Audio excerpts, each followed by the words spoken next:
Hi guys, welcome back to my Genshin Impact video. On this video, you will find the best 4-star sword to use or tier list for your Ayaka. You can find the 5-star tier list video on the link I put on description and comment section. Let's start from S tier. The first and the best 4-star sword is Black Cliff Longsword. Like Mist Splitter Reforged, this sword has critical damage as its secondary stats, and the attack stats is also pretty good. This sword complements Blizzard Strayer sets really well. The effects, however, are good and bad at the same time. It is good because Ayaka elemental skill and burst have huge AoE, so she can kill lots of enemies quickly.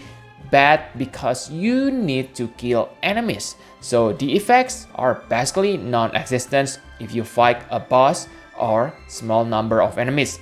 Still, this is the best on 4-star sword because it is the only 4-star sword that has critical damage as secondary stats. The second on S tier is Amenoma Kageuchi. If you are searching for the best craftable sword, then this is your answer. The sword attack stats is low, but it is compensated by very high secondary attack stats, which really complement Ayaka because she has one of the best attack stats in the game. And as a cryo DPS who probably equip Blizzard Strayer stats, you don't need to worry that much about critical rate weapons. As for the effects, it is pretty good too, as she requires 80 energy for her burst. On R5, you can recover up to 36 energy, which means you only need 44 energy more, which is not that hard to get. With this weapon, you can easily spam your burst after every cooldown. Combined with the ease to obtain it, then there's no reason not to use this except if you have Black Cliff or 5-star swords. Now let's move to the A tier. The first sword, Royal Longsword. The sword is quite nice whether you want to use Blizzard Strayer stats or not. It has higher base attack than Amenoma, but the secondary stat which boosts your attack is lower than Amenoma, so the deciding factor is the effect. The effect increases your critical rate, so if you use Blizzard Strayer stats, it has diminishing return unless you cannot freeze your enemies. In that case, you need some critical rate. Okay, this sword is kinda S tier if you don't use Blizzard Strayer stats. And yeah, if you manage to reach 200% or more critical damage, this one is good. Next one, the Ellie Flash. This sword has very high attack stats, even higher than some of 5-star sword. However, the secondary stats is not that useful for Ayaka, and the number is kind of small, only 55. Okay, so you can ignore the secondary effect. However, the effect of this sword is really good for hit and switch Ayaka because she won't take any damage, as you will switch her out once you have cast your elemental skill or burst. And if you freeze your enemies, they won't able to attack you, so it complements her really well. The next one, Lion's Roar. This sword has a nice base attack and secondary attack stats, which is the same as Royal Longsword. This sword is always good if you can trigger either Pyro or Electro.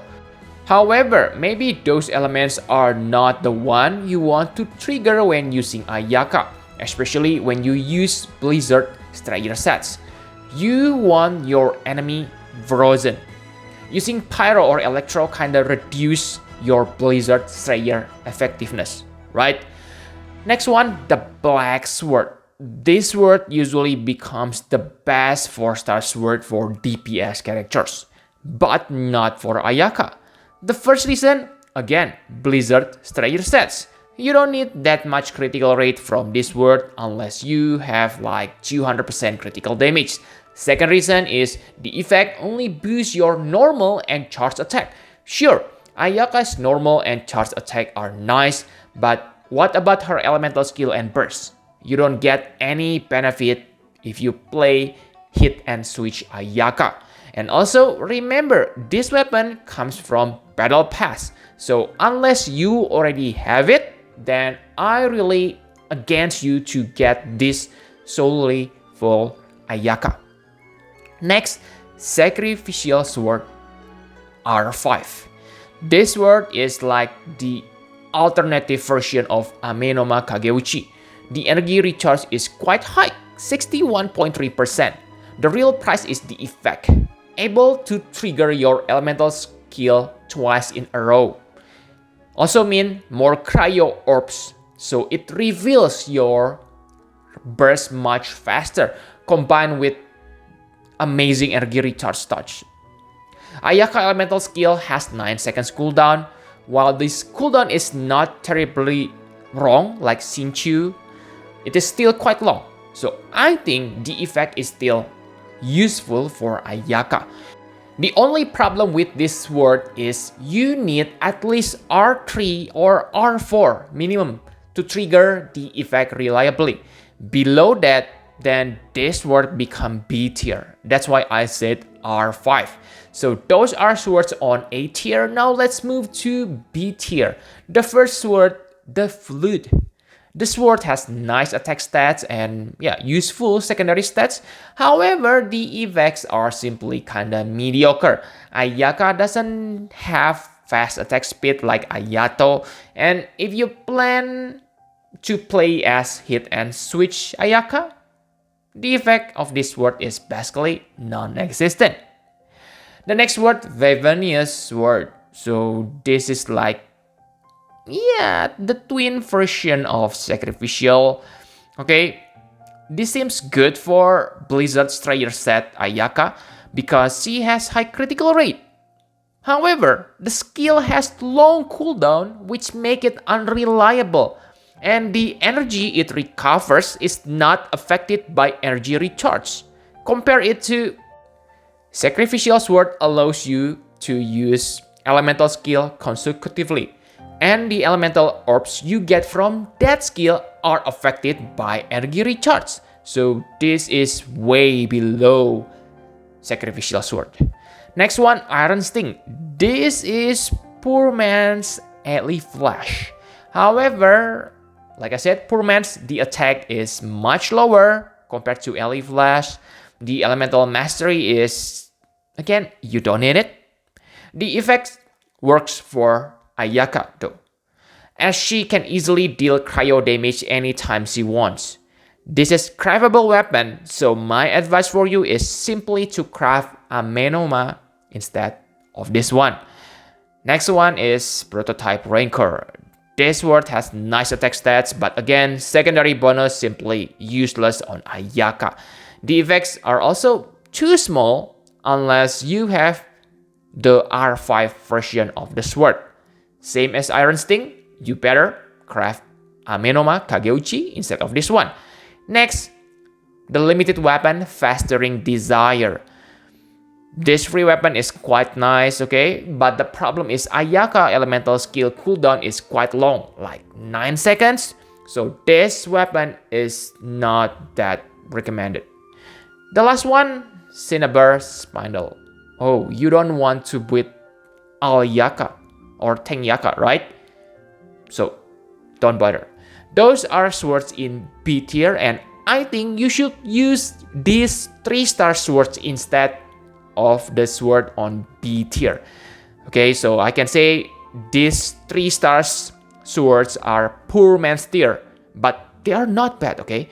I can say they are basically B plus or A minus or S minus, okay? Because they are that good. The first 3-star sword, Harbinger of Dawn.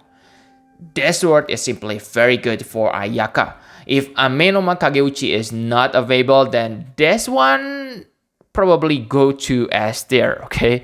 First thing to notice is the critical damage stats. It is higher than Blackcliff. Thumbs up for this attribute. For the effect, sure, you don't need critical rate, especially on Blizzard Strayer sets. But if somehow you need it because you have very high critical damage, then the requirement to trigger the effect is easily maintained for hit and run Ayaka because you won't take any damage, right? This is only a 3-star weapon, so having the R5 version shouldn't be a problem, which means nice 28% critical rate. Useful when you achieve 200% critical damage. Next is Cool Steel. Ayaka can easily inflict enemies with cryo, and that's exactly what you're gonna do if you use Blizzard Slayer stats. So 24% damage boost is nice. However, I prefer Harbinger of Dawn because of superior second stats and easier to maintain if you play hit and switch Ayaka. Okay? However, if you cannot maintain 90% health and don't have high critical damage number, then it's better to use this one. Okay, those are the 4-star sword tier list for Ayaka. If you have different opinion or suggestion, feel free to leave a comment, like the video if you find it useful, and subscribe and ring the notification so you don't miss the next Genshin Impact video from this channel.